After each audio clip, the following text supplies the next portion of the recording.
Right, goeiemôre aan al die geliefdes wat saam met ons na die opname luister. Mag die Here ook lieflik, Here Jesus, ons vra vir U dat U lieflik U woord sal seën. Want toe U mond geopen het in die begin, het dit wat daar uitgekom het geskep. En ons vra dat die woorde wat nog steeds skepingskrag het, wat uit U hart uitkom, en vasgevang is en geïnspireer is deur U Gees, ook nou sal skep in ons harte. En dat ons hier sal uitstap veranderd, Here. Al nader na die beeld van die Seun Jesus Christus. En ons eer U daarvoor. Amen. Nou goed. Ek kyk gou daar in die begin van hoofstuk 2. Kom ons draf gou deur die eerste 11 hoofstukke. Van 1 Konings, ja. Kyk goed, so Dawid is op sy einde, en daar's 'n rebellie van sy seuns. Daar was 'n rebellie met Absalom gewees, een van sy seuns wat wou teen sy pa rebelleer en wou die koningskap oorvat, en dit het geval, want die Here het nie gesê dat Absalom gaan koning raak. Kyk, en toe kom maar nog 'n seun, en hy probeer die koningskap oorneem, maar die Here het ook nie gesê hy moet koning wees nie, want die Here se koning wat by Dawid moes opvolg was Salomo. Wie was Salomo? Salomo is die tweede kind wat gebore word uit Batsheba. Die eerste een wat gebore word uit Betsy en die Bad is oorlede. Dit was 'n straf gewees van die Here. Het gesê jou seun sal sterf, nê? Omdat jy vir Betsy en die Bad gekyk het. So hy moes op die dak van die paleis gewees het, hy moes in die oorlogsveld gewees het. Toe loop hy daar rond en dink hy kan speel met vuur. Maak hy Batsheba se man dood, en hy vat sy vrou, en die Here sê vir hom, Dawid, hierdie gaan nie ongestraf verbygaan nie. En Dawid, ek kan nie onthou nie, dink 7 dae ween voor die Here oor sy fout, maar is nog steeds 'n fout. En hy eersteen sterf. Maar toe die huwelik bevestig word, en Dawid trou met Batsheba, toe word Salomo gebore. En dit wys die Here se genade uit ons foute uit. Salomo is 'n koning wat jy moet sien hoeveel genade die Here met ons het. En almal sê die Ou Testamentiese God is hierdie harde, koue, kliniese God. Ek sien dit nie as ek tussen die lyne van die Bybel kyk nie. Ek sien wel hoeveel genade die Here het en sê kom terug na my toe. Moet nou nie dit nie. As jy hierdie dan sal ek, maar as jy daai dag gaan hierdie goed gebeur, so moet dit nou nie gaan doen nie. En as die mense dit doen en hulle kry pak slaag, dan is dit nie 'n ongenadige God nie. Dan is dit een wat voor die tyd gewaarsku het, moet nou nie die goeters doen nie, man. Dit is nie my plan vir jou nie. So Salomo word dan toe nou in hoofstuk 2, en toe die dae, vers 1, en toe die dae van Dawid nader gekom het, dat hy sou sterwe, het hy sy seun Salomo bevel gegee en gesê, ek gaan heen op die weg van die hele aarde, wees dan sterk en word 'n man. En Dawid se opdrag aan sy seun is soos volg, en onderhou die ordening van die Here jou God, deur te wandel in sy weë, deur sy insettinge, sy gebooie en sy verordeninge en sy getuienisse te onderhou, soos geskrywe is in die wet van Moses, sodat jy voorspoedig kan uitvoer alles wat jy doen en alles waartoe jy jou begewe. Sodat die Here sy woord mag vervul, en hier kom die belofte van die Here in, sodat die Here sy woord mag vervul wat hy oor my uitgespreek het, oor Dawid natuurlik, nee, naamlik, as jou seuns. Kyk hy woordjie as, dis 'n voorwaarde. As jou seuns ag gee op hulle weg, deur voor my aangesig getrou te wandel met hulle hele hart en met hulle hele siel, dan sal daar nie vir jou 'n man op die troon van Israel ontbreek nie. Reg deur die konings van Israel sê die Here vir hulle almal presies dieselfde ding. As jy wandel in my weë, as jy my insettinge en my verordeninge hou, as jy gehoorsaam stap, want elke koning het altyd 'n profeet gekry. Elke koning het altyd 'n profeet gekry wat moes opgaan na die berg toe en hoor wat die Here sê, wat afkom dan sê vir die koning, so sê die Here, en al wat die koning hoef te doen is om te sê, dit is reg so, kom ons voer dit uit en gee die opdrag vir die priesterorde om dit in die gemeente in te vat, in Israel in te vat. As jy maar net luister Onthou julle ons het 'n woord gedoen so 2 jaar terug of 3 jaar terug, wat gesê het, koning, waar is jou profeet? Of koning, wie is jou profeet? Want jy's aangestel as koning van jou lewe. Jou sielsdepartement maak die besluite in jou lewe. Intellek, emosie, verstand, gedagtes, persoonlikheid, alles beweeg daar teen mekaar elke dag en jy moet calls maak, daar's 'n scepter in jou hand. Die Here het Adam 'n lewende siel gemaak toe hy die asem by hom ingeblaas het. Maar jy moet verantwoordelikheid vat vir jou besluite. Wie is jou adviseur? Wie is jou profeet? Die Heilige Gees is gelos vir ons. Dit sê hy is jou counselor. Die een wat jy op die oorlog langs jou wil hê en die een wat jy in die regsbank langs jou wil hê. Dit is sy definisie. 'n helper, 'n trooster, 'n adviseur, een wat jou wil bystaan, 'n stem in jou binneste wat vir jou sê, hier is die pad, loop hier langs. God het elke keer vir die volk gesê, ek sal 'n profeet in plek sit, en ek sal 'n koning in plek sit. En as die profeet hoor wat ek sê en vir die koning kom sê, en die koning is gehoorsaam aan wat ek sê, en hy vat dit na die volk toe, en die volk is gehoorsaam wat ek sê, dan sal ek vir julle 'n God wees, en julle vir my 'n volk wees. Wat in die Nuwe Testament moet vervul wat sê, dan sal ek vir julle 'n vader wees, en julle sal vir my seuns en dogters wees. Omdat Christus uiteindelik ons eerste broer geraak het, waarvan ons dieselfde vader kan hê, en kan sê, Abba Vader, en daarom vir mekaar kan sê, broer en suster, omdat ons daai gees in ons dra. Maar dit help jy dra hom, en dit help jy sê, ek is gewedergebore kind van die Here, maar jy luister nie na die stem wat met jou praat nie, en dit is wat jy gaan moet sien, wat met Salomo gebeur. Want Dawid dra daai boodskap oor, net soos die Here dit vir hom gee. En sê, my seun, luister na die Here. Want wysheid begin met die dien van die Here. Dis waar wysheid begin. Gaan ons oor na hoofstuk 3 toe.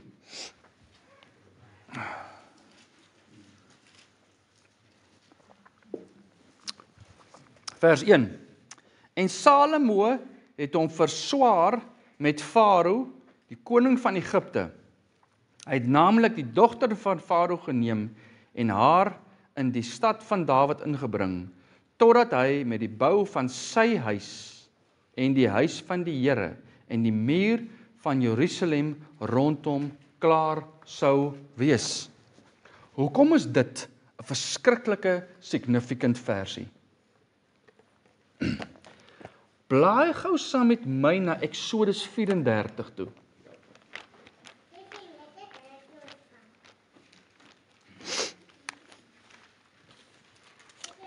Lees ek gou vir jou vers 11 tot vers 16.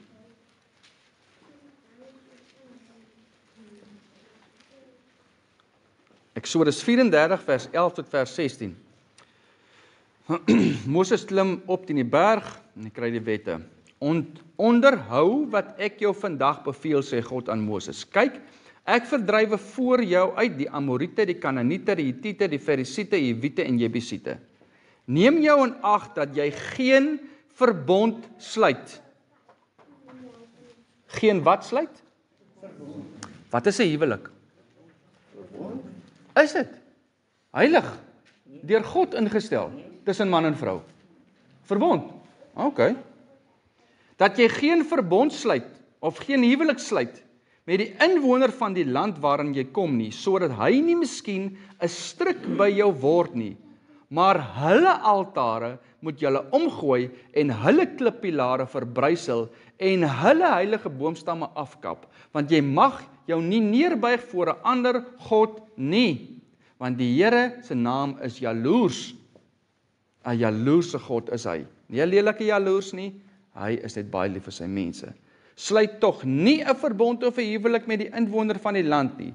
As jy agter hulle gode aanhoreer en aan hulle gode offer, sal hy jou uitnooi en jy sal van sy offer eet. Jy sal eer bring aan my God.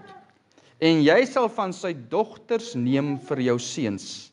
En sy dogters sal agter hulle gode aanhoreer en jou seuns agter hulle gode aan laat horeer.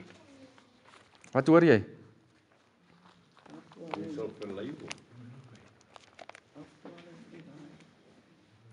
Sou julle sê, Salomo se optrede is geregverdig, bloot omdat die Here hom aangestel het as koning, om te verontagsaam wat die Here aan Moses gesê het. Dink jy dit is geregverdig? Jy sien geliefde, jy moet fyn oplet oor wat die Here sê Salomo moet doen en wat Salomo doen. Jy moet fyn oplet hoeveel genade die Here moet hom het en elke keer vir hom bevestig. Salomo, ons gaan nou verder daarna kyk. Die Here het nie wegbeweeg dat jy nie moet meng met die ander nasies nie. 'n ander nasie kon inkom as 'n Israeliet. Onthou julle vir Rahab, die prostituut wat in die muur van Jerigo gebly het? Nee? Sy het geglo en sy het deel geraak van die volk en uit haar uit is gebore Boas. En Boas raak deel van waaruit Christus uiteindelik kom en Boas raak 'n tipe van Christus vir ons in die woord. So die Here het genade met iemand wat inkom, maar die Here sê jy kan nie deel raak van hulle nie, hulle kan deel raak van ons. So 'n heiden kan inkom en kan deel word van die kerk van Christus, maar Christus se kerk kan nie deel raak van die wêreld nie. Enige iemand wat in die wêreld vasgevang is en wat seer is en stikkend is en verslaaf is en sukkel met dinge, kan kom na die kerk van Christus toe en kan kom deel word van hulle en die Here sal daai persoon ontvang in liefde en stukkie vir stukkie vernuwe. Maar jy kan nie hier kom sit en verwag dat ons met die wêreld binne in jou aanvaar nie. En die wêreldse manier van dink en doen toelaat in die kerk nie. Want ons dien 'n heilige God. En die Here het die huwelik ingestel as 'n heilige verbond tussen man en vrou. En wat doen Salomo? Onthou, ons is nog nie eers daar wat hy die wysheid ontvang nie, né? Dit kom nog. Wat doen Salomo? Salomo se eerste move is 'n politieke move. Watter van hierdie vyande rondom my hou vir my gevaar in? Vir my koningskap. En hoe kan ek 'n move maak wat my koningskap kan bevestig en my op 'n plek gaan sit waar ek kan regeer op die beste moontlike manier? Wat doen hy? Hy sê, Farao, my liefiekie man, ag toe maar omboukie, wat is dan nou? Is alles oké. Omboutie is 'n lekker kies om vir jou te gee nie. Nie is 'n sweetie nie. Tanya, hy het dit miskien na 'n handsak 'n sweetie. Of sy bevestig net hoe belangrik hierdie gedeelte is. Hy gaan trou met die Farao se dogter. Deur die geskiedenis van die politiek van die wêreld het konings dit gedoen. Die manier hoe ek vredesverdrae rondom my in plek sit, is ek trou met prinsesse. En dit is interessant as jy gaan lees, dat Salomo het hoeveel vrouens gehad? 700. En 300 byvroue. Right? Maar die woord, die ou vertaling sê 700 vrouens en prinsesse. Daar staan nie net vrouens nie, en prinsesse. Wat beteken? Kan jy sien hoeveel vredesverbonde, hoeveel het hy aangegaan? Met almal rondom hom. Om hierdie koningskap van hom te bevestig. Wat noem ek dit, my geliefde? Ek noem dit 'n kompromie. 'n Kompromie is 'n ooreenkoms waar twee partye prys gee op hulle aanvanklike vereistes, sodat 'n wen-wen geskep kan word. Sien, ek het my standaarde. Maar om hierdie ding te maak werk tussen ons, is ek bereid om te step down. Kom bietjie af. Ek kom bietjie af. So, meneer die Farao, jy was deur die jare my vyand. Jy het my volk verdruk vir 400 jaar.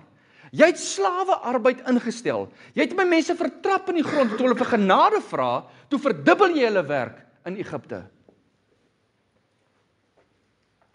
Vir jou eie politieke voordeel. Maar ek, wat gekies is as koning, om in die voetspore van my pa Dawid te volg, ek sal met jou 'n kompromie aangaan. Om vrede met jou te bewaar, sal ek met jou dogter trou, dat ons nou familie raak. Hey, luister gou mooi. Jy trou nie net met die bruid nie. Die bruidegom trou nie net met die bruid nie, die bruid trou net met die bruidegom. Jy trou met die familie. Jy trou met die familie se waardes. Jy trou met die familie se oortuigings. Jy trou met die familie se morele standaarde. En jy weet dit voor die tyd. Of hierdie huwelik die wil van die Here is of nie. Wys vir my waar die Here vir Salomo dit gesê het. Gaan trou met Farao se dogter. Die Farao verteenwoordig die Satan, my geliefdes.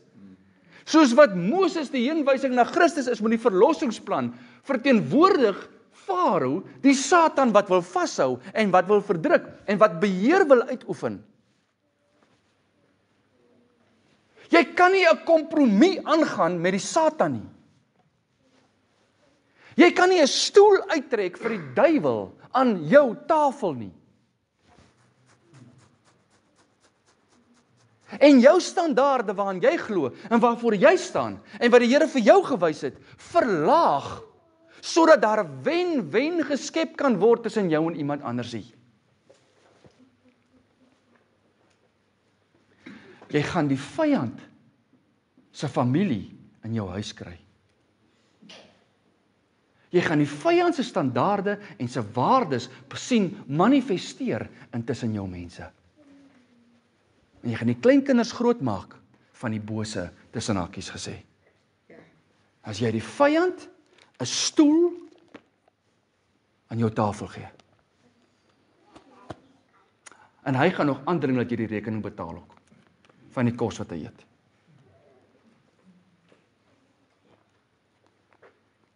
Sy plan is steel, slag en verwoes. Sy plan het tog nooit verander nie. Hy's 'n mensemoordenaar van die begin af. Hy's 'n brullende leeu wat rondloop om te verskeer enige kind van die Here. En al wat hy soek, is jy wat hom 'n gap gee om 'n kompromie met die bose aan te gaan met hom. Te sê, ag, dis nie so erg nie, man. Dis 'n politieke move. Dis 'n goeie move van Israel. Kom ek trou met sy dogter, dan is ons fine. Gaan kyk 'n bietjie wat doen hy ou. Die eerste ding wat doen hy gaan wis 'n hele stad uit Sichem. En hy gee dit as 'n trougeskenk. Right, hier's 'n massamoord wat jou trougeskenk is. Wat? En Salomo is okay daarmee? In ruil vir vrede. Vrede is nie die afwesigheid van koels en in sy geval pile en spiese en goed wat vlieg nie. Dis nie vrede nie. Vrede is 'n toestand van die hart. Dat al vlieg die pile en die assegaaie en die koels in vandag se tyd en die bomme wat ontplof, in my hart kan niks en niemand my wegskeer van die liefde van Christus af nie. Niemand anders as ek kan my standaarde verlaag nie. En ek staan vas, al wag daar 'n vuuroond of 'n leeukuil aan die ander kant. Sê Daniël en sy vriende, sal ons nie buig voor jou nie, koning. Want ons buig voor een God, wat vir Moses gesê het, jy sal voor 'n ander God nie buig nie. Jy sal nie eer aan hom bring nie. Want ek is 'n God wat jaloers is op my eer. En ek sal vir jou sorg, maar as jy dit doen, gevaar. En Salomo het die Here liefgehad, vers 3 vers 3. En Salomo het die Here liefgehad, deur in die insettinge van sy vader Dawid te wandel. En dan kom daar 'n kommapunt, wat beteken hierdie sin is nog nie klaar nie. Hy het die Here lief gehad en in sy instelling gewandel. Hy het net gedurig op die hoogtes geoffer en rook laat opgaan. Wat beteken dit? Wat beteken dit, geliefdes?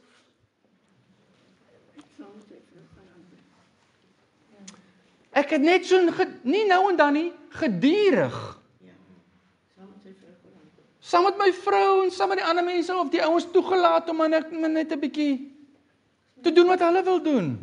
Ek sê nie noodwendig dit is reg nie, maar ek sê nie noodwendig is verkeerd nie. Ek het maar net gedurig 'n bietjie rook laat opgaan. Of ek het nou die vuurtjie gemaak het en die offer gebring het, is nie eintlik noodwendig belangrik nie. Dit het gebeur. Onder die, hoe sê die Engelsman, on the watch of Solomon. Dit het op sy horlosie gebeur. Dit het onder sy neus gebeur. Dit het in sy regering gebeur. Dit het met sy goedkeuring plaasgevind. Dat ek met die Here lief het, maar ek gaan met net kompromie aan die kant aan. Ek is maar net hierdie ou van dubbelstandaarde. Ek het die Here lief. My pa het vir my gesê ek moet die Here lief het, en ek sal hom lief hê, en ek verstaan ons verlede, en ek verstaan die belangrikheid van Israel, maar ek het ook ander dinge wat ek wil bereik. Ek is ook ambisieus. En om my vleeslike begeertes te verwesenlik, moet ek sekere kompromieë aangaan. Dit is maar net hoe dit is. Om hulle te wen. Ek moet net hierdie wen-wen skep. Moenie vir my, ag regtig, wil jy vir jou kom heilig hou? Is jy nou holier than thou? Jy is die perfekte Christen. Ag, kom ek, almal wil soos jy wees. Maar die res van ons, wat is die lewe? Jy moet maar net eenvoudig sekere goedjies moet jy nou maar net prys gee. Jy moet kompromieë aangaan, anders gaan jy net dit bereik nie. Wil die Here dan nie ons moet gelukkig wees nie? Is dat nie sy hart nie? Klink vir my soos die slang se stem in die tuin van Eden. Ek het maar net gedurig ander goedjies wat ek ook saam doen. Ek het die Here lief. Halleluja. Prys die Here Sondag. Maar hoe lief? Maar in die week is daar sekere goed wat ek weet, nie die Here eer nie, maar ek gaan daarmee voort. Want dit hou vir my iets in. Iets waaruit ek kan voordeel trek. Hou dit vir my in. 2 Korintiërs 6. Jy hoef nie te blaai nie, ek sal vir jou lees.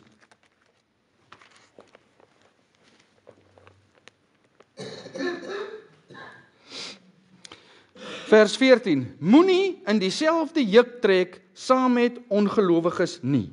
Want watter deelgenootskap het die geregtigheid met die ongeregtigheid? En watter gemeenskap het die lig met die duisternis? Salomo? En watter ooreenstemming het Christus met Belial? Of watter aandeel het die gelowige met die ongelowige?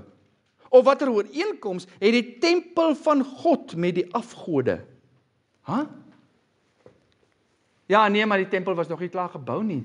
Salomo moes nog die tempel bou. Een van die grootste voorregte wat die Here hom aandoen, omdat Dawid geval het met sy ma, Batsheba, het die voorreg om die tempel te bou van Dawid af oorgeskuif na Salomo toe.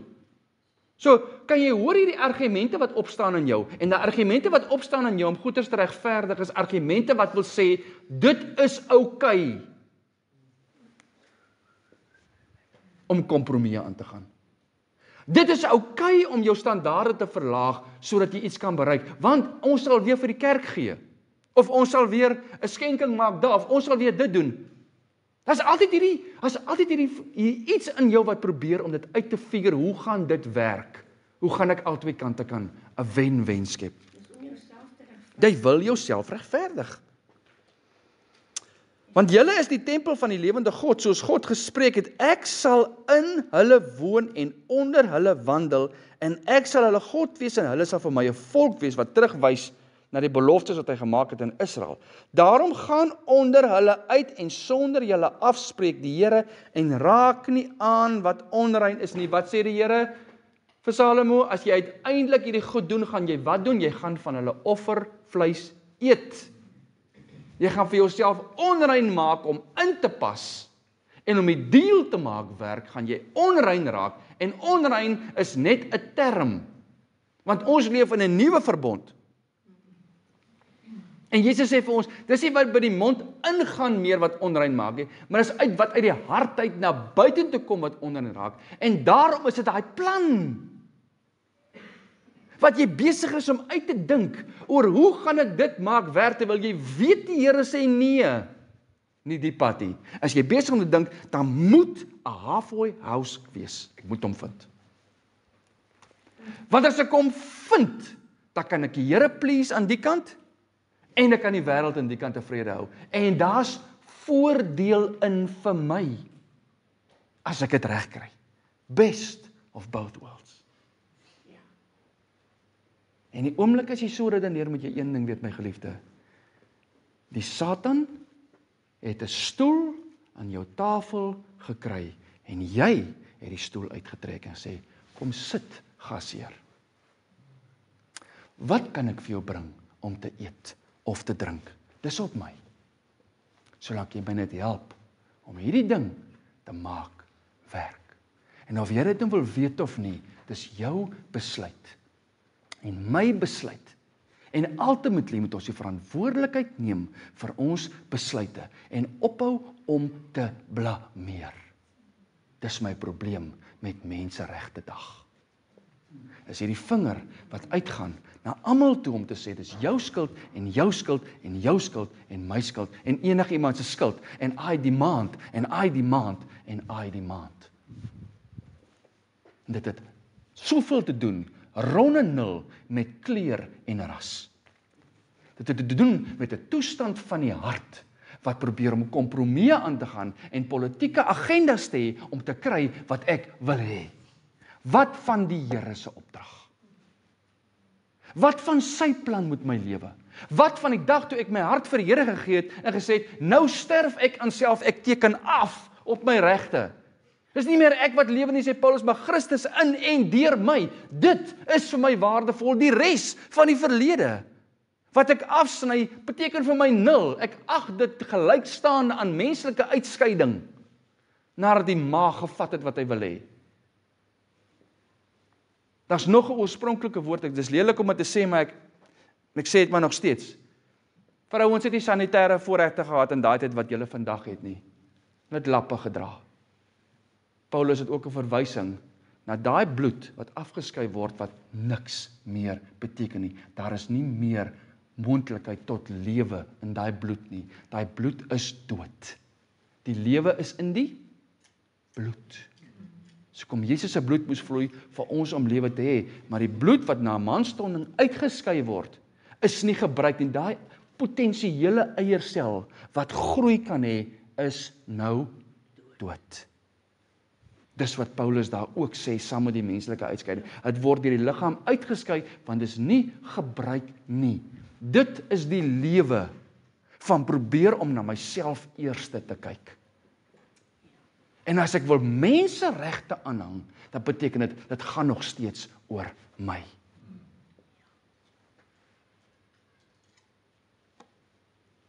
Dan is daar 'n Salomo in jou, wat volgens 1 Konings 3, die Here vir hom kom vra, ek gaan dit nou lees, hy sê vir hom, wat begeer jy, Salomo? Ek sien nie dat God hom aanvat oor hierdie saak nie. Hy sê vir hom, Salomo, ek is nie blind as God nie, ek sien, maar wat begeer jy? En Salomo sê, wysheid. Hoekom vra hy vir wysheid? Hy sê, vir my 'n verskriklike mooi ding.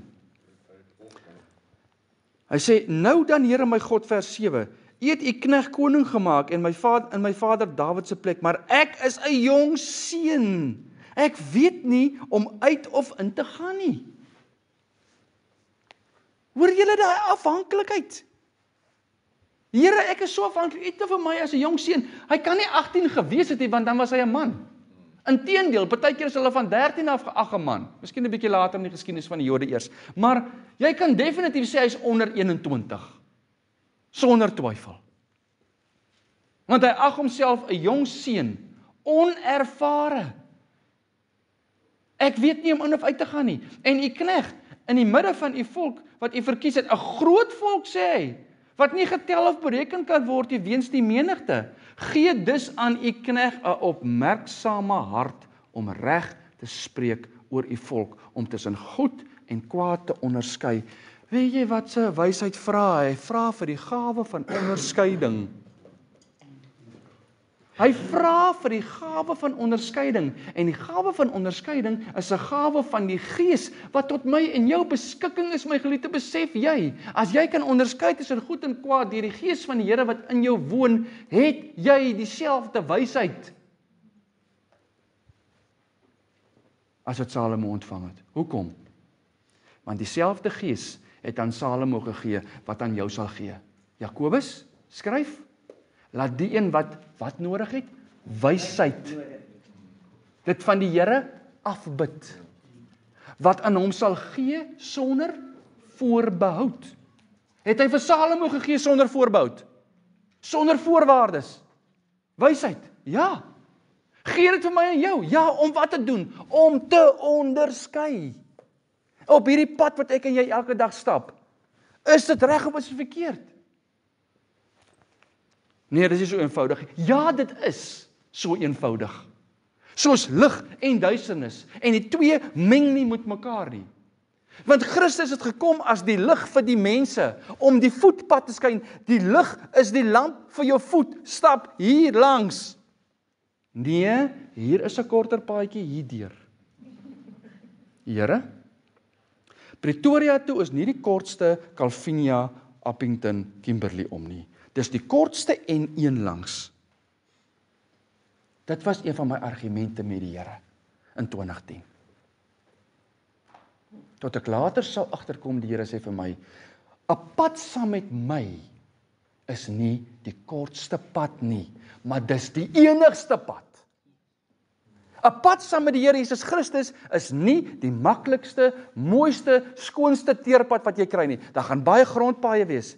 Daar gaan speedbumps wees, daar gaan druwe wees, daar gaan water oor die pad spoel, daar gaan soveel uitdagings op daai pad wees, maar my ou broer en suster, ek kan vir jou beloof, dis die enigste pad vir jou. Dis die enigste een wat vrede gaan op hê vir jou op hierdie aarde. Enigeen van die ander gaan jy kies, omdat jy gaan dink daaroor en redeneer buite kan die wil van die Here, en jy gaan kompromieë aangaan, en die vyand wag vir jou daar. Inteendeel, die vyand gaan kom en vir jou sê, is dit regtig die kortste pad? Vat 'n kort paadjie, is daar nie tussen hierdie twee paaie 'n verbinding nie. Die Ceres Karoo pad is die kortste pad tussen Woester en Calvinia. Ek dink moet 170 of 180 km korter as wat ek van Calvinia af as kind moes Newtville, van Reinsdorp op die N7 om dan nou Woester toe kom. Maar my pa het altyd gesê, verloor een tyre. En die Ceres Karoo se lyke lê langs die pad, die tyres. Hulle lê so. Van mense wat die korter pad wou vat, maar jy ry op die einde van die dag 2 keer langer en dit kos jou 2 keer meer. Daarom het ons buite omgegaan. Die beter pad. Bietjie langer, alles, maar jy kom aan die kant uit veilig en jou tyres is heel waarskynlik fyn. Hoekom wil ons dit doen in die lewe?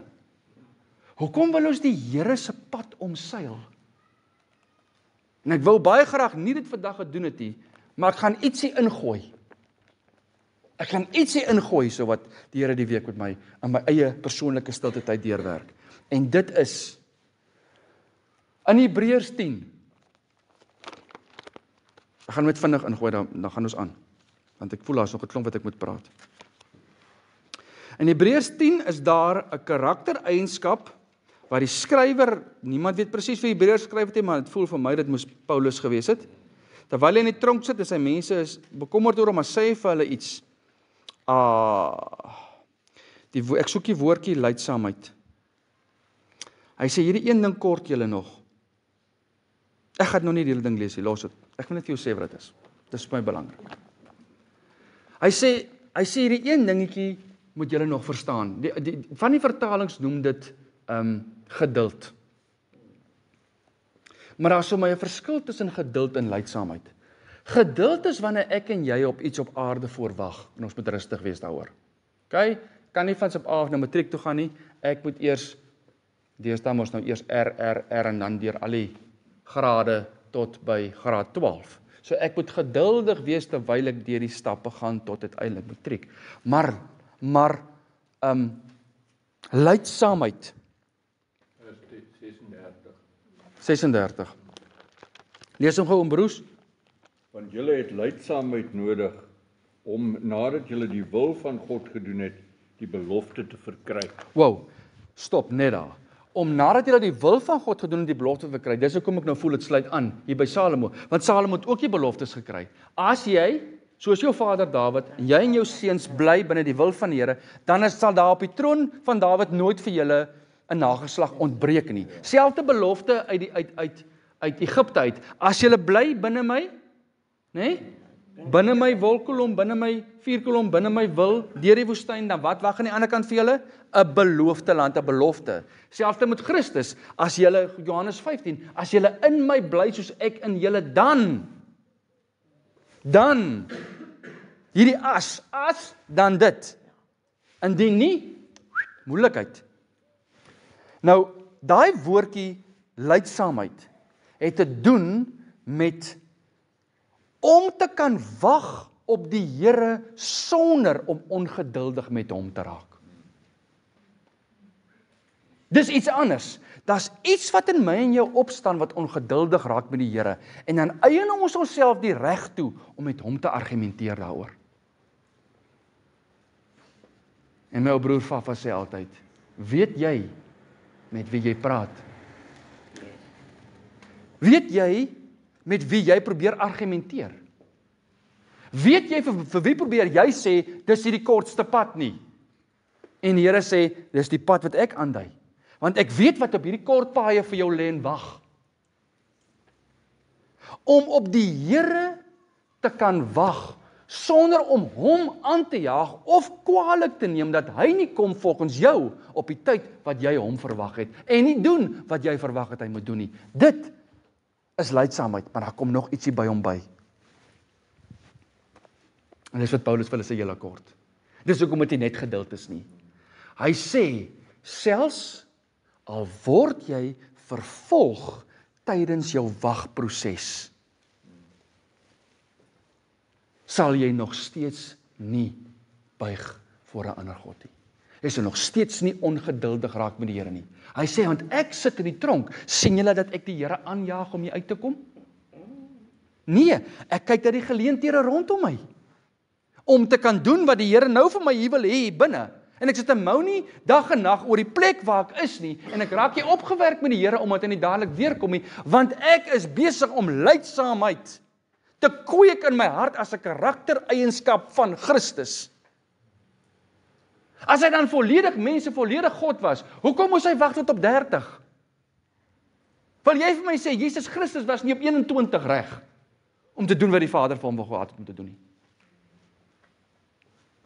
Maar die Vader het nie bestem dat dit die tyd was vir hom nie, en daarom sien jy nie, dat Jesus in sy voordae, aan mekaar sit in boodskapies vir ons los in die Bybel, sê, okay, ek's reg, okay, hier gaat ons, ek wil weer my koningskap in die hemel terug hê, en ek wil hier onder, jy sien nie dat hy opdraande gee met die Here nie, jy sien nie, dat toe hy uiteindelik vervolg word, ultimately, in daai 3 jaar, en natuurlik, van die tuin van Getsemane af, tot aan die kruis, sien jy nie een keer dat hy opdrukkerig raak met die Vader nie. Want lakmoedigheid, lydsaamheid, is om hierdie verdrukkingstyd, waardeur jy moet gaan vir sekere sake, so te hanteer, dat ander kan sien, hoe lief jy vir jou God is. Want dit, my geliefdes, is wat konfronteer.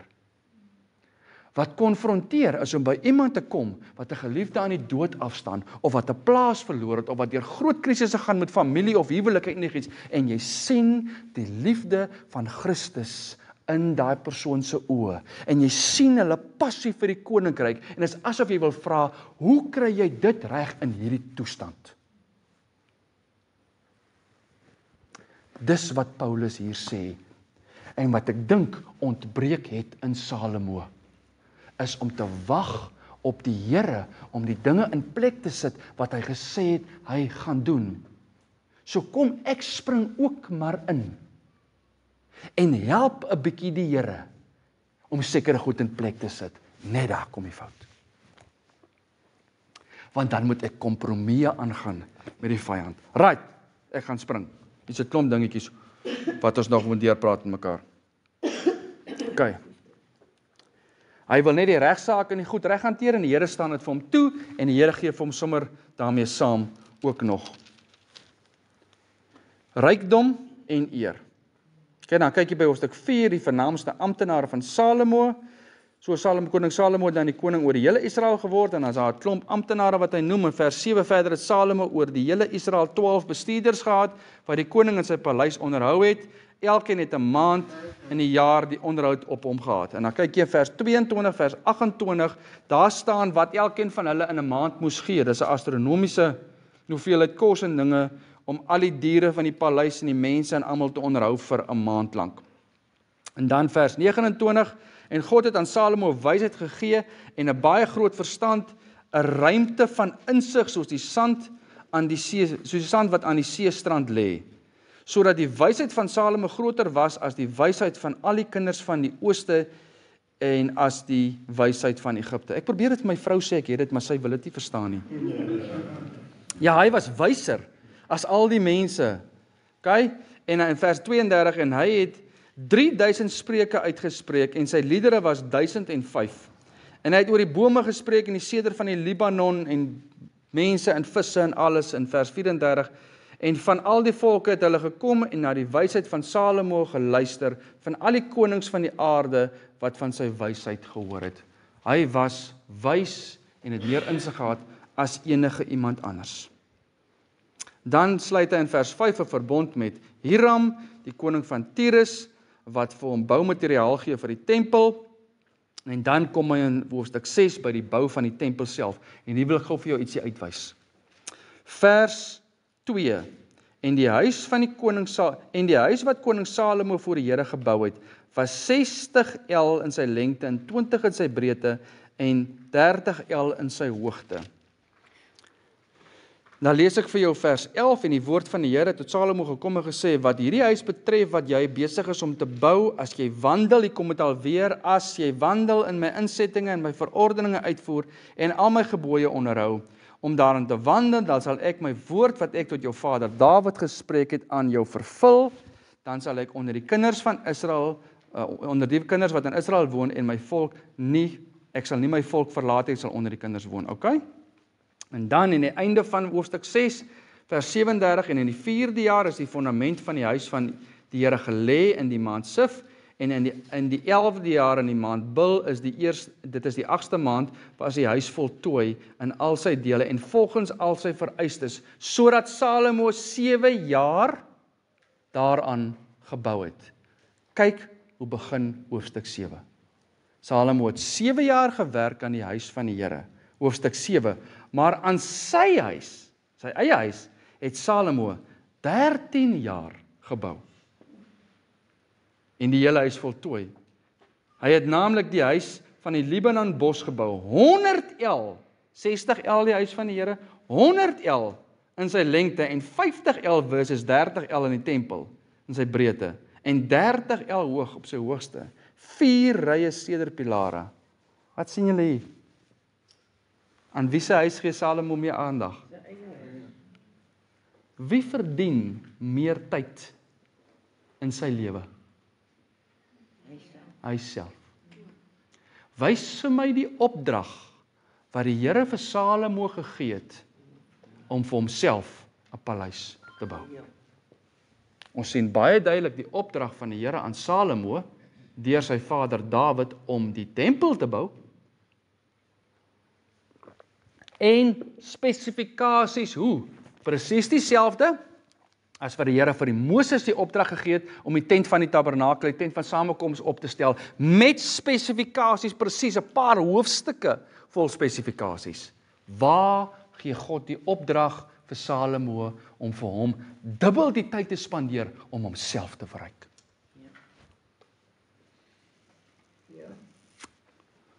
Ek sê maar net.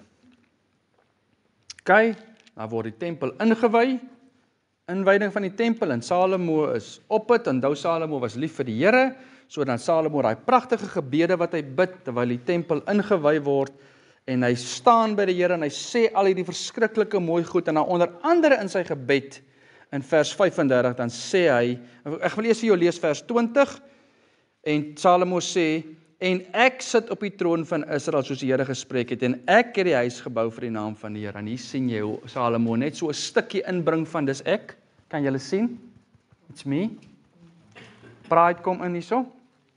En dan sê hy in vers 35, as die hemel toegesluit bly dat daar geen reën is nie, omdat hulle teen u gesondig het, maar hulle na hierdie plek toe kom om te bid en die naam bely en van hulle sonde hul bekeer, omdat u hulle verootmoedig, wil u dan hoor in die hemel en die sonde van die knegte en van u volk Israel vergewe. Salomo verstaan die konsep dat as jy 'n fout gemaak het om te bely. Sy pa was die beste voorbeeld ooit van 'n man wat groot foute gemaak het, maar wat kon sê, o genade Here, dis 'n fout, ek is jammer, vergewe my, en hy ween in sak en as. Rou hy. En as hy voel hy's klaar met sy rouproses, dan was hy vir homself, en hy staan op, en hy vat hy genade, en hy beweeg voort. Hoekom het Salomo dit nie gedoen nie? As hy dan bid, en voor die volk sê, Here, dis wie u is. Al die wysheid onder die son, kan hom nie bring om sy eie gebed uit te voer nie. Laat ek bely, Here. En dan verskyn die Here in sy groot genade in hoofstuk 9, maar net weer aan Salomo. En dan sê hy vir hom maar net weer die twee goeters. As jy gehoorsaam is, in vers 6 tot vers 9, in vers 3 tot vers 5 sê hy vir hom, as jy gehoorsaam is, en jy wandel in, soos jou vader Dawid voor my, dan sal weer eens dieselfde belofte wat oor en oor herhaal word, sal daar op julle troon altyd 'n nageslag van Dawid sit, en ek sal altyd 'n God wees, en hulle sal altyd vir my 'n volk wees, en ek sal vir julle lief wees, en ek sal vir julle sorg, maar as julle nie gehoorsaam is nie, en julle kinders van vers 6 tot vers 9, as julle afvallig word en my gebooie en my insettinge nie hou nie, dan sal ek Israel uit die land uitroei, wat ek hulle gegee het, en die huis wat ek vir my naam, hoor gou mooi, die huis wat ek vir my naam geheilig het, sal ek van my aangesig verwerp. So hierdie pragtige gebou met al sy goud, jy kan gaan lees daarso, hoe hy oorgetrek is en hoe fenomenaal die afwerking in daai huis was, sal ek hierdie huis ag as nul, sê die Here. En dan kan jy al jou weelde hou. Want dan is ek nie meer hier nie. En hierdie huis wat so hoog is, elkeen wat daar langs verbygaan sal hom verbaas en spot, en hulle sal vra, waarom het die Here so gedoen met hierdie land en met hierdie huis? Dan sal hulle sê, omdat hulle die Here hulle God verlaat het, wat hulle vaders uit Egipte land uitgelei het, en ander gode aangehang, en daarvoor neergebuig, en hulle gedien het, daarom het die Here al hierdie onheil oor hulle gebring. Right, net van vers 10 af, is die opskrif, die stede wat Salomo gebou het, en sy vloot, en hier begin die grootsheid van Salomo deurkom. Nie net was hy wys nie, gaan kyk 'n bietjie, hoe het hy die stede gebou. Raai, ripa. Wat het hy gebruik om hierdie groot stede te bou? Presies dieselfde as wat Egipte gedoen het om hulle groot stede te bou. Wat? Dwangarbeid. Slawe wat ingestel word. En aanvanklik het Salomo nie sy eie mense gebruik nie. Hy het buitestanders gebruik. Maar hy gebruik dieselfde beginsel, want ek doen nie dieselfde nie. En éventueel sy eie mense. Toe kruip Egipte in. Toe kom die voorbeeld in die manier, het skoonpa net dalk daar net gesê, hey, ou Salomo man, ek het 'n plannetjie vir jou. Ons doen dit al vir 'n paar 100 jaar. Slaat hierdie mense, laat hulle harder werk. Dwing hulle is jou slawe man, jy's koning. Farao het homself gesien as die God van die aarde. Jy Salomo, kyk man, jy's hierdie wyse groot koning. Doen dit, bou hierdie wonderlike goed. En Salomo sê, skoonpa, wat 'n fantastiese plan. Al is ek die wysste man op aarde, dink ek, daar het ek dit geweet nie. En hy bou hierdie wonderlike groot goeders, en dan kom jy in vers 14, dan staan daar die rykdom, die weelde en die roem van Salomo. Sê gou weer, waar het die Here gesê, Salomo, roem in jouself? Roem in wat jy bymekaar gemaak het. Waar het die Here dit gesê? En dan kan jy gaan lees wat hy alles bymekaar gemaak het. En dan kom hoofstuk 11. Almal besing net Salomo se lof en is net te groot en te wonderlik. En dan kom die koningin van Skeba. Ek lees gou vir jou 'n stukkie hierso. Ek wil 'n stukkie hier by vers 10, hoofstuk 10. En toe die koningin van Skeba die gerug van Salomo hoor, in verband met die naam van die Here het sy gekom en met hom met raaisels op die proef gestel, en sy het na Jerusalem gekom met 'n baie groot trek, met baie kamele, met speserye en menigte goud en edelgesteentes. En toe sy by Salomo inkom, het sy met hom gespreek oor alles wat in haar hart was, en Salomo het haar al haar woorde verklaar, en geen woord was vir die koning te diepsinnig om haar dit te verklaar nie. En toe begin sy daar om die wysheid en die roem, dis voor, dit wat ek net gesê het van Salomo se rykdom, weelde en roem, dis voor dit, begin hierdie wonderlike koningin van Skeba, Salomo se absolute aardse pride besing, en sy grootheid. En elke woordjie wat sy spreek, raak Salomo se bors al hoe groter, en sy skouers al hoe breër, en sy kroon al hoe blinker, en sy wysheid al hoe wonderliker, en die pride groei op hom. Wat sê die Here Jesus oor hoogmoed? Hy sal die hoogmoediges weerstaan. Maar die wat nederig van hart is en afhanklik van hom bly, na die sal hy kyk en vir hulle sorg. En Salomo begin onttrek uit die afhanklikheid van God en begin floreer in hierdie magspeletjie waarin hy sit. Hoofstuk 11. En koning Salomo het baie uitlandse vroue lief gehad. En ek sê weer daai woordjie, vroue is 'n kombinasie van nie net iemand met wie jy getroud is, maar ook royal agtergrond. En hy het hulle lief gehad, behalwe die dogter van Farao, wat hy mos nou eers getrou het. En daar was Moabitiese, Ammonitiese, Edomitiese, Sidonitiese, Hittitiese vroue, almal was daar uit die nasies waarvan die Here aan die kinders van Israel gesê het, julle mag met hulle nie meng nie, en mag nie met hulle meng met hulle gode nie, en julle sal voorwaar, hulle sal julle hart verlei agter hulle gode aan, en Salomo het met liefde hulle aangehang. Is dit 'n direkte verontagsaming van die woord van die Here? Ja, ten voordeel van myself en my politieke, diplomatieke vredesverbonde wat ek met almal rondom my het, sodat mense my kan sien, terwyl die Here deur die geskiedenis die bietjie gebruik het om die menigte te verslaan. Toe Gideon opdag met 144. Wie was die 144.000? Was dit Gideon of die ander ouens? O nee, Gideon was 22.000.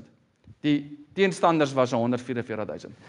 Wat al klaar, ek dink 1 teen 6 was. Toe sê die Here, hopeloos te veel.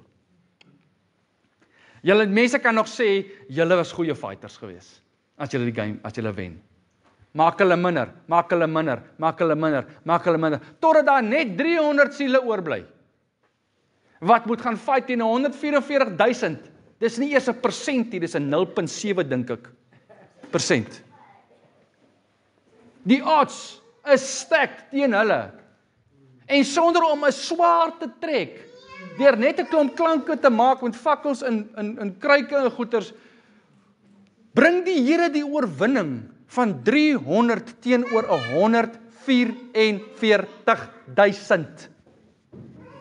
Hoekom sal dit nodig wees dat Salomo 'n oormag in plek moet sit en vredesverbonde met almal moet hê om vrede in sy land en sy land in stand te hou?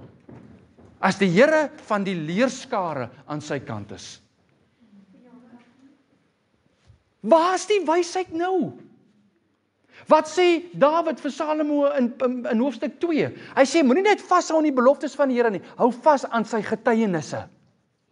Hoeveel getuienisse dink julle moes Salomo van weet, as hy 100, as hy 1005 liedere kon skryf, wat hy die lof van die Here besing, as hy prediker en spreek en al hierdie goed vir ons skryf, en al die pragtige wyshede kom daardeur, hoekom sien ons dit nie in sy lewe nie?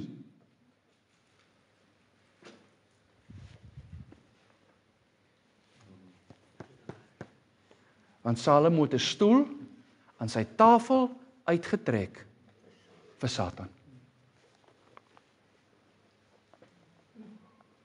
En ek kan ek een ding sê my geliefde, ek het eendag 'n droom gehad. Visioen, droom, ek kan nie onthou of ek geslaap het of ek wakker was, maar ek het die volgende prentjie gesien. Ek sien hoe daar iemand voor 'n deur staan en klop. En die ou maak oop. En die ou wat voor staan se naam is alkohol. En hy vra, kan hy inkom? En die ou sê vir hom, ja, jy kan inkom. En toe hy inkom, toe hou hy hande vas met ouens agter hom. So, jy kan nie die deur toemaak as jy een in is nie. En uiteindelik staan die hele kombuis volle klomp ouens met name. Pornografie, mammon, almal van hulle staan daar binne in die vertrek. En ek vra vir die Here, wat wys hy vir my? En hy sê vir my, maak vir die een enetjie oop wat jy dink onskuldig is. En hy bring die res saam.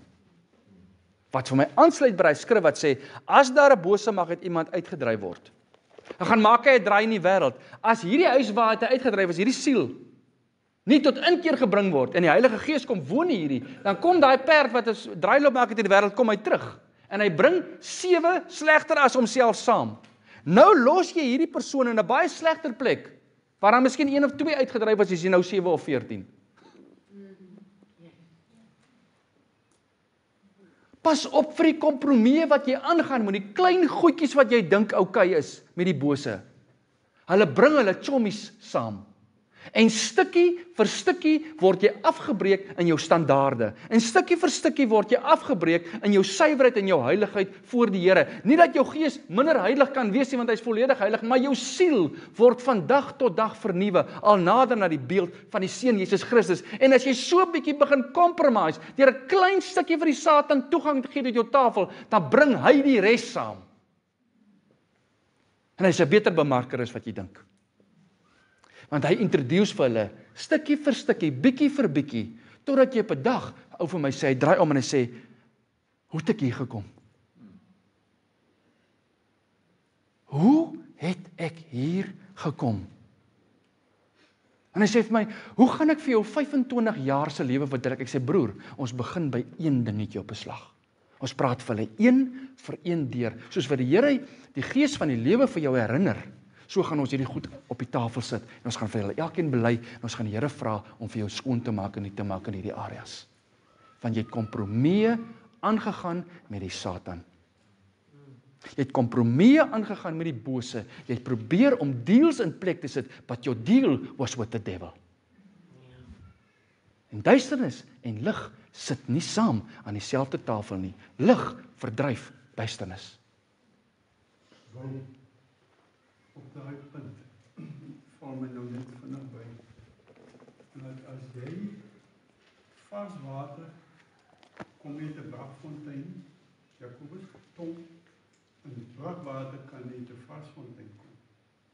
So as ons, wat ons self kinders van die Here noem, verdwaal raak in dit wat jy sê, kompromie, dan veroorsaak ons chaos en twyfel en allerhande gemors by die mense wat nog moet aankom. Korrek.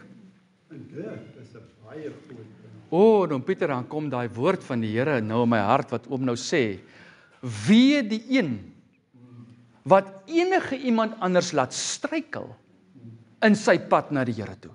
So in my kompromie wat ek aangaan, om brakwater toe te laat, om te vloei, uit my varswaterfontein uit, deur dinge toe te laat in my besigheid of in my huwelik of in my in my vriendskappe of enigiets, en iemand anders sien dit en sê, hoor jy sommer as daai groot Christen, ons ken mos hierdie term, daai is dan 'n groot Christen. Nee. As hierdie groot Christen dan dit kan doen, dan kan ek ook mos maar. En 10 jaar later is hierdie persoon so ver van die Here af, deur na al die kompromieë te kyk van die kinders van die Here rondom hom. En dan sê die Here, my ou broer, die toren wat vir jou wag, omdat jy iemand anders afvallig laat word het. En daarom sê die woord ook, moenie net 'n leermeester probeer wees nie, want jy gaan anders geoordeel word.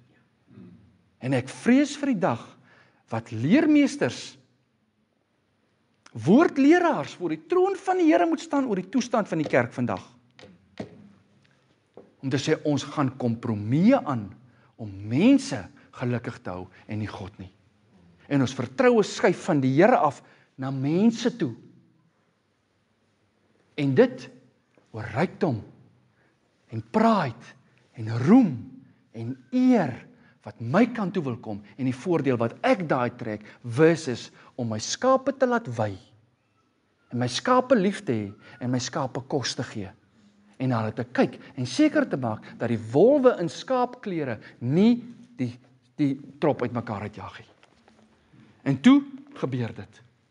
Toe sê die Here, Salomo, omdat jy nie gebly het, by dit wat ek hoeveel keer vir jou gesê het nie, gaan ek die koningskap vir iemand anders gee, plus die ryk gaan verdeel word. Die ryk gaan verdeel word. En dit gebeur met Jerobeam, dat hy 'n profeet stuur en hy sê, vat jou kleed, skeer hom in 12 stukke, hou jy 10, 2 gaan die kant toe, en hy sê, 10 van die stamme gaan onder jou gebring word as koning. En 2 gaan die kant bly, Juda en Benjamin. En dit sal eers weer in Christus herstel. Die wysste man op aarde gaan kompromieë aan met die duisternis.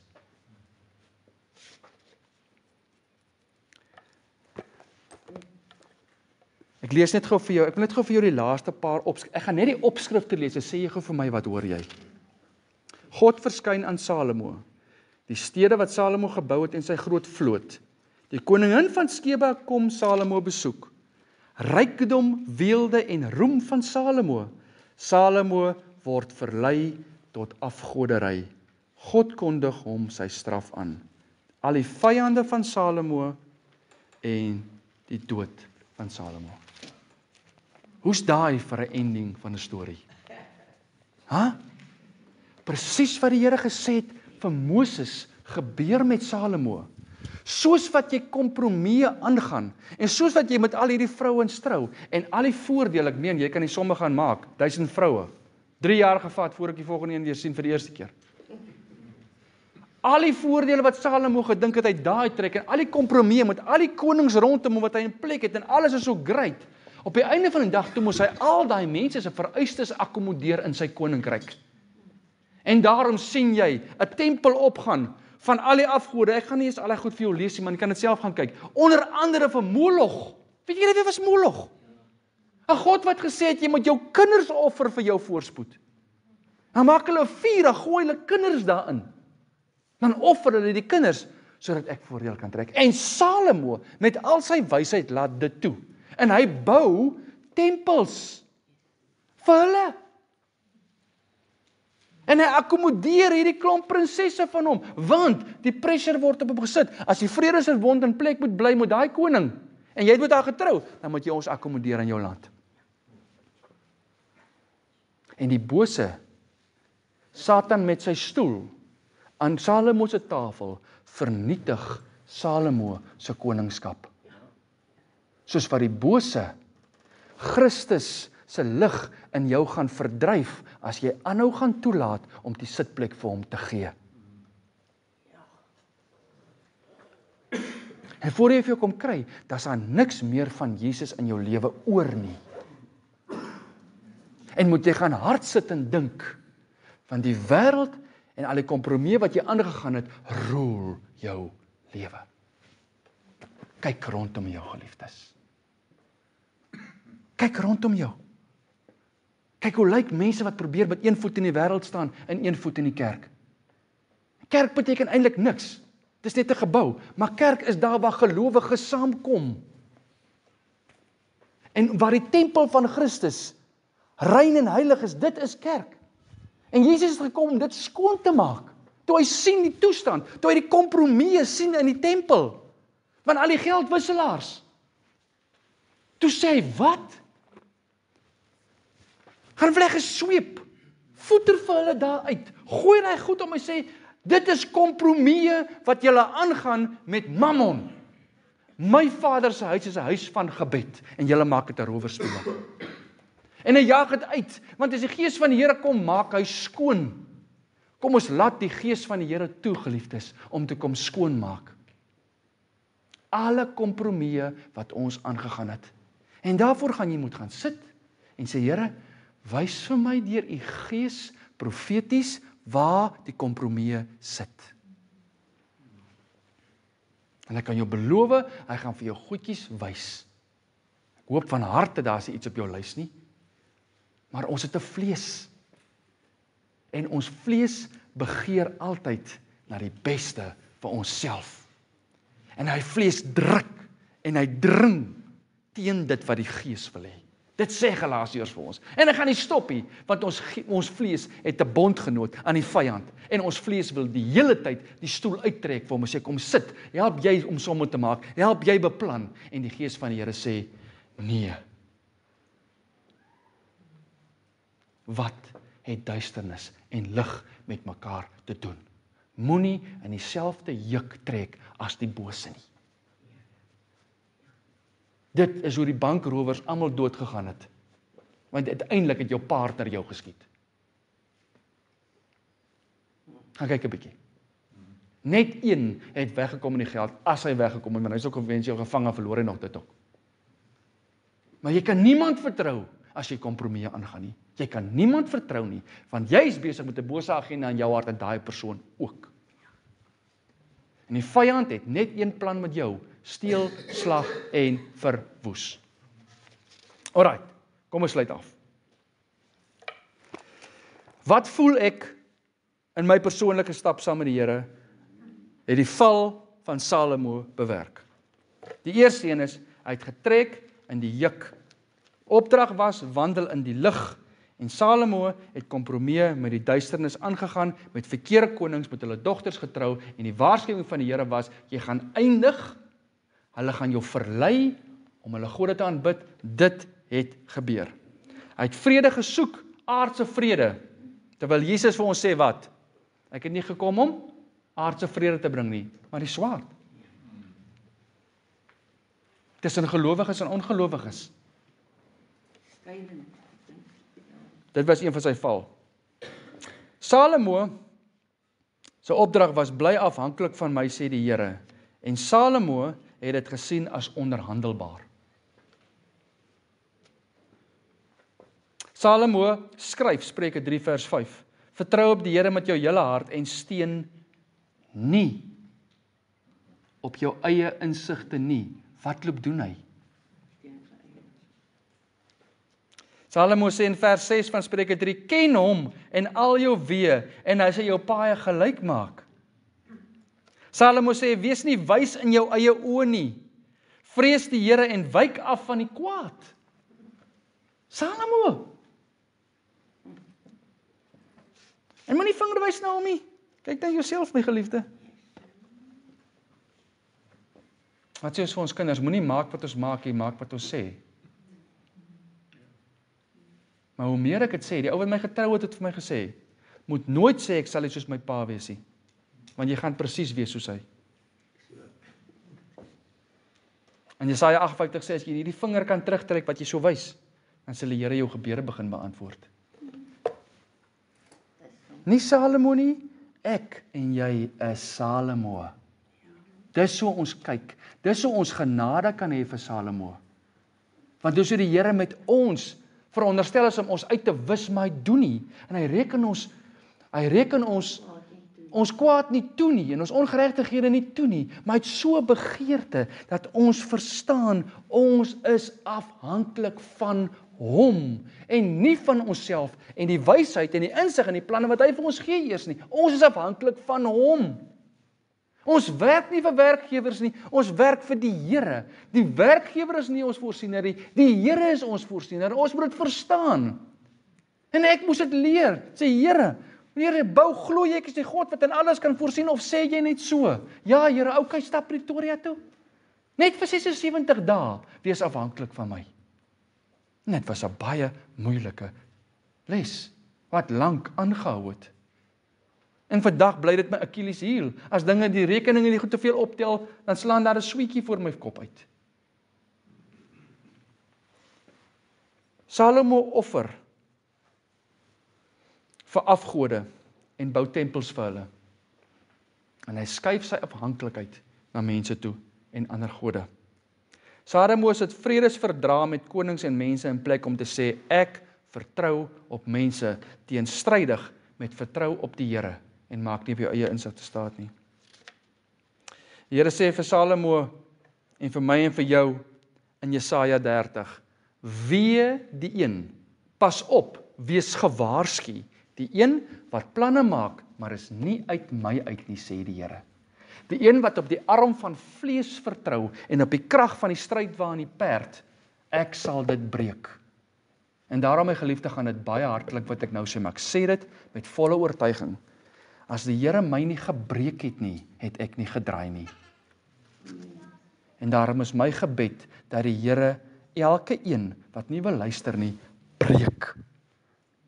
Dat hy sy kompromieë met hierdie wêreld en die bose planne breek, dat jy daar op die grond lê, soos die ou wat gewond was toe die barmhartige Samaritaan daar verbykom, want die wêreld gaan by jou verbystap. Die wêreld stel net belang terwyl jou roem en eer in plek is. En terwyl jy vir hulle kan treat, maar as jy daar lê en jy's gewond, dan stap hulle by jou verby, godsdiens ook. Stap by jou verby, want jy het niks meer om te gee nie. Dan kom Christus, die barmhartige Samaritaan, en sê, ek sal optel, ek sal verbind, want die een met wie jy die kompromie aangegaan het jou gewond. Mag almal gewond word, tot op die plek waar jy draai, sodat jou siel ten minste gered kan word, al moet jou liggaam seer kry daardeur. Jakob moes gewond word by die Jabboksdrif, sodat hy geseën kon word en die naamverandering kon ervaar. En uit dit uit kon die 12 stamme kom, sonder die beklei. En die Here het gesê, ek wag vir jou, Jakob, want jy wil nie hoor nie. Jy bly kompromieë aangaan met die duisternis. So ek wag vir jou. En ek gaan met jou stoei. En ek gaan jou wond. En dit is my gebed, dat elkeen in die Here Jesus Christus tot redding en insig kom van wie hy is, en as dit beteken, dat jou kompromieë met die wêreld moet ontbloot word, en jou duisternis moet aan die lig kom, al is dit hoe seer, then so be it, dit sal my gebed wees, want myne moes aan die lig kom, sodat ek gered kon word. So ek gun daai teëspoed vir jou, as dit tot jou redding sal lei. Asseblief dan nie. Ek is basically klaar. Ek het dit gedeel met die Bybelstudie. Nie so lank terug nie. Het ek gedroom. Ek droom van 'n atletiekbaan. En ek staan nie by die weg nie. Maar dis net hekkies waar ek kyk. Hekkies tot by die wenpaal. Net so eentjie van die wenpaal. En ek sê, ek kan nie hierdie ding hardloop nie. Ek sal elke hekkie omstam. Ek kan dit nie doen nie. Ek kan nie eers spring nie, Here. Maar weet julle, ek hardloop daai hekkies. En die eerste hekkie val. Ek dink, ek gaan hardloop, okay. En die tweede hekkie val. Moenie omkyk nie. Moenie omkyk nie. Daai tweede ene is al klare oorwinning. En die derde hekkie, en die vierde, tot by die wenpaal, toe staan nog een hekkie oor. Nou, dit gaan jy seer kry, jy val, jy staan op, Lek jy jou wond? Of staan jy maar op en sê nee, want ek gaan nou nie meer verder hardloop. Dis ons pad met die Here. Jy het hekkies om te hardloop. Of jy dink jy kan dit nie doen nie, maak nie saak nie, ons hardloop daai hekkies. En by die laaste hekkie, toe spring ek oor. Ek kyk nie agtertoe. Wendpaal behaal. En ek hardloop by die wendpaal. Ons het die wendpaal. Nou, as ek sê daar was een ry hekkie, dan was daar baie. En dit is vir elke kind van die Here. Dit is vir my, dit was vir Here. Dit was vir elkeen van ons. Moenie omkyk nie. Want elke hekkie wat geval het, is iets wat jy oorbring het. In jou, ek kan dit nie doen nie. Prys die Here. Ons kan nie. Maar die Here God kan dit vir ons doen. Deur die Heilige Gees wat ons die krag gee Om te kan voortgaan. om te kan Sjoe. Dankie Tannie Wilna. Spreuke 24 vers 16 sê: Want 7 maal sal die regverdige val en weer opstaan, maar die goddelose struikel in die ongeluk. Sjoe. Die Here sê vir Salomo, gee die eer aan my. Salomo roem in sy weelde, sy stede en sy mag. Salomo ontvang in 1 jaar 1 talent goud. Is gelyk aan 34 kg. Hy ontvang 666, interessante getal, né? 666 talente goud in 1 jaar is sy inkomstebelasting, né? Dis gelykstaande aan 31 biljoen rand per jaar. Né? Salomo vat daai roem en eer vir hom en Mammon begin raak vir hom belangrik. Salomo besef nie dat eienaarskap en rentmeesterskap 'n belangrike konsep is nie. Salomo as rentmeester eien die eienaar se bates vir homself toe.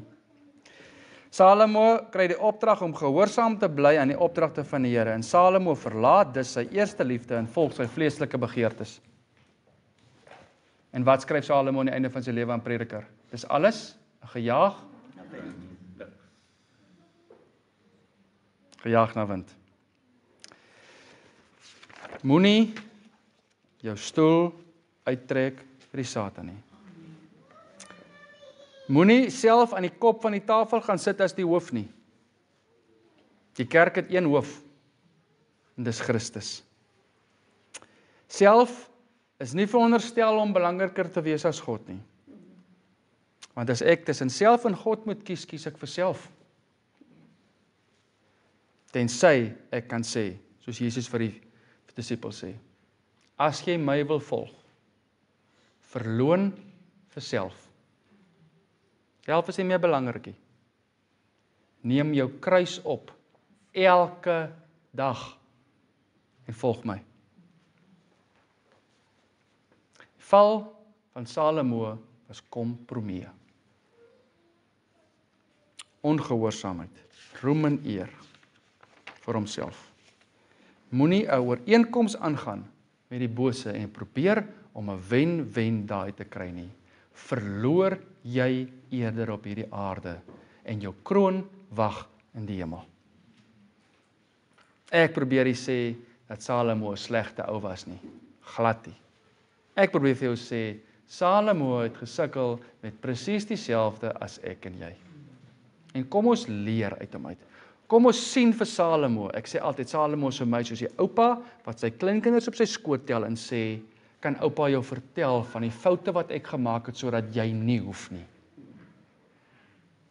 En kom ons leer dat die gejaag na wind kan 'n absolute lewensvreugdevolle reis raak op hierdie aarde. The pilgrimage woord. Die pelgrimsreis, ja. 'n gelowige se reis deur hierdie lewe, saam met Jesus, met die ops en die afs en die grondpaaie en alles daarmee saam, kan dit lieflik wees as ons leer om weg te kyk van self en jy kan dit net doen deur die kruis. Dis die plek waar lewe en dood by mekaar kom. Dis die plek waar Jesus homself gee sodat ons verlos kan word. So bring daai kompromie en kom spyker vir hulle vas daar en sê, Here, ek gaan sterf in hierdie goed, sodat U sigbaar kan word al meer en al meer deur my lewe. En dat iemand anders kan kyk en sê, ek soek ook dit. Ek soek ook dit, want terwyl ek met my kompromie besig is ek nie gelukkig nie. Ek maak die geld, ek doen al hierdie goed, maar ek is nie gelukkig nie. En jy het nie hierdie goed nie en jy is gelukkig. Hoe werk dit? Om Christus te ken, oortref alles in waarde. Wat 'n voorreg om saam met julle te kan chat. Wat 'n voorreg om saam met mekaar te kan stap. Bely mekaar julle misdade, sê Jakobus 5, sodat julle genees kan word. Bid saam met mekaar, bely die goed, kry dit in die lig, kry dit uit, daar's nie 'n skande daarin nie, dis gister, dis verby, dis afgehandel.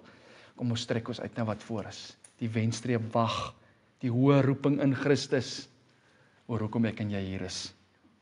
En kom ons journey volgende week verder saam. Die Here sal jou seën en jou behoed. Die Here sal sy aangesig oor jou laat skyn en jou genadig wees. Die Here sal sy aangesig oor jou verhef en aan jou sy vrede gee. En nou mag die genade van ons Here Jesus Christus en die liefde van God die Vader en die gemeenskap van die Heilige Gees met jou wees en met jou bly. Amen.